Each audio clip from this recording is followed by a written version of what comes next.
हिमालय की तलहटी में कोसल राज्य जागता है, जो सुनहरी सुबह की रोशनी में नहाए जीवन का एक ताना बाना है।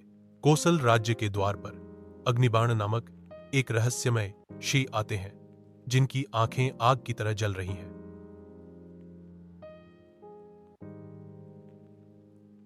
शहर के लोग विस्मय और जिज्ञासा के साथ देखते हैं। राजा जयमित्र शानदार शाही वस्त्र पहने हुए दृढ़ता से खड़े हैं, अपने शासनकाल की चुनौतियों का सामना करने के लिए दृढ़ संकल्पित।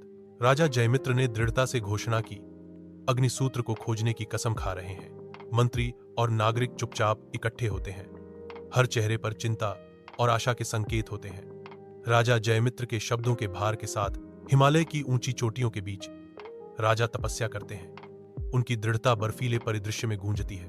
वह जमी हुई नदियों को पार करता है। उसका सिलहूट निर्दयी तत्वों के खिलाफ लचीलापन का प्रमाण है। अथक वातावरण समय के बीतने और उसके सामने आने वाली परीक्षाओं का साक्षी है। प्रत्येक क्षण उसकी आध्यात्मिक खोज में एक कदम गहरा है। हिमालय के गहरे अंदर एक चमकदार अग्नि गुफा सुनहरी लाल रोशनी से चमकती है, जो घूमती हुई लपटों के बीच राजसी अग्निदेव को प्रकट करती है। अग्निदेव घोषणा करते हैं, अग्निसूत्र को केवल शुद्ध हृदय वाला व्यक्ति ही जगा सकता है। आर्या ध्यान केंद्रित तीव्रता के साथ मिट्टी जोतता है।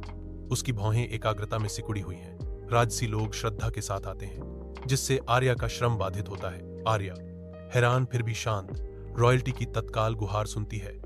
तुम्हारा शुद्ध हृदय ही एकमात्र ऐसी चीज है जो इस राज्य को बचा सकती है। आर्या अकेले आग की गुफा में प्रवेश करता है।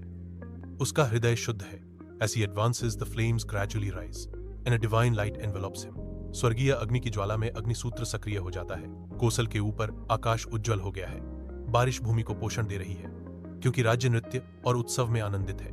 उल्लासपूर्ण उत्सवों के बीच राजा आर्य शाही पुजारी के सामने घुटने टेकते हैं, ताज पहनाने के लिए तैयार हैं, जो समृद्धि और शांति के एक नए युग का प्रतीक है। राजा जयमित्र आर्य महल की बालकनी पर खड़े हैं।